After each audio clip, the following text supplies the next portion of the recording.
ये हिंदू और हिंदुस्तान के लिए खतरा है। नमस्कार दोस्तों, सर मीर उस्मान अली खान सिद्दीकी असफ शाह सप्तम। दोस्तों ये नाम काफी बड़ा है, जिनके बारे में कहा जाता है कि वह अपने वक्त में दुनिया के सबसे धनी शख्स थे। अगर इस समय भी उनकी दौलत का जायजा लिया जाए तो फोर्ब्स की खरबपतियों की लिस्ट में कई नाम पीछे छूट जाएंगे। इतनी दौलत होने के बावजूद अव्वल दर्जे के कंजूस, मेज पर रखी कागज को दबाने के लिए पेपर वेट की जगह हीरे का इस्तेमाल करते थे, लेकिन पैसे खर्च करने के मामले में उनकी मुट्ठी नहीं खुलती थी। बताते हैं कि एक ही टोपी उन्होंने 10 को तक पहना। जवानी से बुढ़ापे में पहुंच गए उस एक टोपी को पहनते हुए। उनके पुरखे मुगलों के दरबारी थे, लेकिन दोस्तों वहां की कोई तमीज उस्मान अली खान सिद्दीकी तक नहीं पहुंच सकी। दोस्तों उनकी शक्ल सूरत भी ऐसी नहीं थी कि देखकर कहा जाए कि बाअदब बा मुलाहिजा होशियार।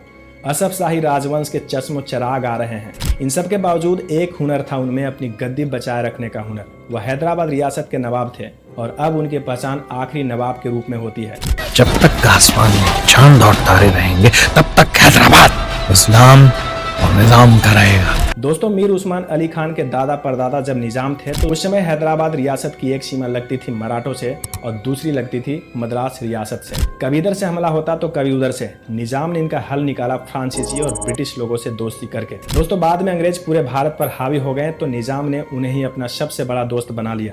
मीर उस्मान अली ने बस इसी दोस्ती को मजबूती से पकड़ कर रखा हुआ था। वो जितनी वफादारी गोरों से कर सकते थे उतनी करते थे। पूरा भारत जहाँ पे अंग्रेजों को भगाने के लिए जोर लगा रहा था और वह था कि अंग्रेजों को माल पानी दिए जा रहे थे। अपनी सत्ता बचाए रखने का हुनर ही था कि 12 से 13% मुस्लिम आबादी वाले रियासत को उन्होंने कंट्रोल करके रखा हुआ था। यहाँ बहुमत हिंदुओं का ही है, सब लोग हिंदुस्तान को ही चाहते हैं। दोस्तों वहाँ पे 86 से 87% हिंदू आबादी था जो कि आजादी के संघर्ष में शामिल होना चाहती थी और जो बाद में भारत में विलय के पक्ष में थी। वो महल पर चढ़ाई न कर दे, इसके लिए मीर उस्मान अली ने हैदराबाद शहर के अपने चारों तरफ मुस्लिम आबादी बसा कर रखे हुए थे। दरबारों में, नौकरियों में, सेना में, हर जगह मुसलमानों का दबदबा था। इस तरह निजाम शाह अपने हैदराबाद पर शासन चला रहे थे। दोस्तों लेकिन अंग्रेजों की दोस्ती और अपनी सियासी बुद्धि के अलावा निजाम की एक और ताकत थी, वो था रजाकार। या तो मजहब बदलना होगा या ये राज्य छोड़ना होगा, हमारे निजाम का हुक्म है। मिलिशिया यानी कि आम लोगों की सेना जो जरूरत पड़ने पर हथियार उठा सके। ये रजाकार ही थे मीर उस्मान अली की असली ताकत। इनके दम पर वो अपनी बहुसंख्यक प्रजा से खूब वसूली करते और उसकी भारत में विलय की इच्छा को दबाते। दोस्तों मूल रूप से रजाकार अरब और पठान थे। 19वीं सदी की शुरुआत में निजाम की सेना में उनकी भर्ती हुई थी और धीरे धीरे ये स्थानीय लोगों के साथ मिलते चले गए और 20वीं सदी में इन्हें एक नया नाम मिल गया, रजाकार। दोस्तों पहले से ज्यादा संगठित और ज्यादा कट्टर धार्मिक भारत में मुस्लिम शासकों वाली और भी रियासतें थी, लेकिन कहीं भी हिंदुओं पर धर्म को लेकर अत्याचार इस तरह से नहीं हुए थे। दूसरी ओर हैदराबाद में अधिक आबादी होते हुए भी हिंदुओं को रजाकार के जुल्म सहने पड़ते थे।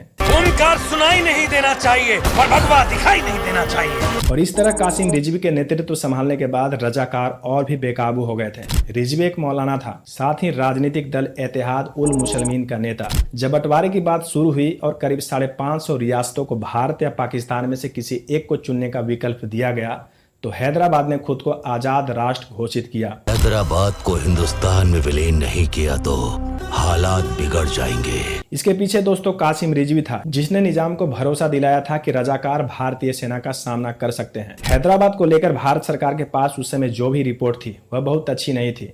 इन रिपोर्ट्स में बताया गया था कि रजाकार एक बहुत बड़ी शक्ति है, उनके पास अत्याधुनिक हथियार भी हैं। निजाम ने पाकिस्तान से भी हथियार लिए हैं, हवाई शक्ति है उनके पास और बख्तरबंद गाड़ियां भी हैं।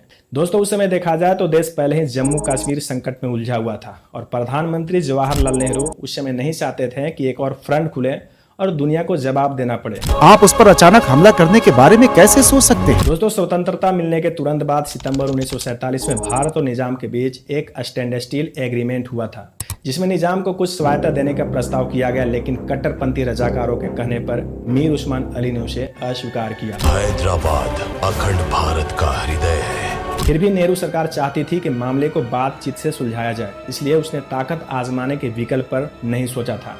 इस बीच हैदराबाद से दंगे फसाद की खबरें आना शुरू हो गई। रजाकारों ने एक तरह व्यवस्था अपने हाथ में ले ली थी और जमकर लूटपाट मचानी शुरू कर दी। उन्होंने हिंदुओं को तो लूटा ही, साथ में उन मुसलमानों को भी नहीं छोड़ा जिनकी विश्वसनीयता पर संदेह था। हिंदू आबादी के पक्ष में कम्युनिस्ट और आंध्र हिंदू महासभा के कार्यकर्ता उठ खड़े हुए। जब लाशें गिरने लगी और जनता का दबाव बढ़ा, तब जाकर 1948 के गर्मियों में सरकार ने सैन्य कार्रवाई करने के बारे में सोचना शुरू किया। भारत में 88% हिंदू हैं।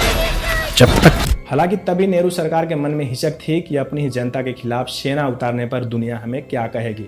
इसी वजह से पूरे कार्रवाई को नाम दिया गया हैदराबाद पुलिस एक्शन। सैन्य समाधान की तैयारी 1948 में फरवरी में ही शुरू हो गई थी, लेकिन एक्शन हुआ सितंबर में जाकर। इस समय तक रजाकार का अत्याचार बेहद बढ़ गया था और एक तरह से सत्ता अपने हाथ में ले लिया था। फिर कुछ मौके ऐसे आए जहां पर रजाकारों ने भारतीय सेना पर घात लगाकर हमला शुरू किया। इसके बाद तो पूरी तरह साफ हो गया कि निजाम के बस में अब कुछ नहीं रहा है। दोस्तों, उस समय रजाकार बेकाबू हो चुके थे और भारतीय बनने की इच्छुक जनता को बचाने के लिए जल्द से जल्द कार्रवाई शुरू कर देनी चाहिए। दोस्तों, तारीख है 12 सितंबर 1948, जब दोपहर 1:45 पर सेना ने अपना अभियान शुरू किया। कुल 5 तरफ से धावा बोला गया। पोलो एयर टास्क फोर्स भी बनाई गई ताकि किसी तरह के हवाई हमले को तुरंत जवाब दिया जा सके। Police action from Delhi has turned into an Operation Polo. लड़ाई शुरू होने के साथ ही पता चल गया कि निजाम और रजाकारों की ताकत को कितना बढ़ा चढ़ाकर दिखाया गया था। रजाकारों को केवल अत्याचार करना आता था, वे निहत्थे आम लोगों से लूटपाट कर सकते थे। युद्ध करना, और वह भी बेहद प्रशिक्षित भारतीय सेना से, उनके बस की बात नहीं थी। न तो उनके पास हथियार थे और न ही लोग। निजाम की कोई एयरफोर्स भी नहीं थी और बख्तरबंद गाड़ियां इस लायक नहीं थी कि इस्तेमाल में लाई जा सके। जंग लगी बंदूकें भारतीय जवानों के सामने आखिर कितनी गोलियां उगलती। कुछ ही वक्त में रजाकार यह लड़ाई हार चुके थे। जिस वक्त को टालने के लिए उस्मान अली खान ने पाकिस्तान से लेकर अमेरिका तक का दरवाजा खटखटाया था, वह आखिर में उनके सामने आ ही गया। दोस्तों, इस तरह से पुलिस एक्शन के द्वारा आज हैदराबाद भारत का एक अभिन्न अंग है। राष्ट्र की सुख शांति को भस्म कर दे, इलाज तो करना ही पड़ेगा।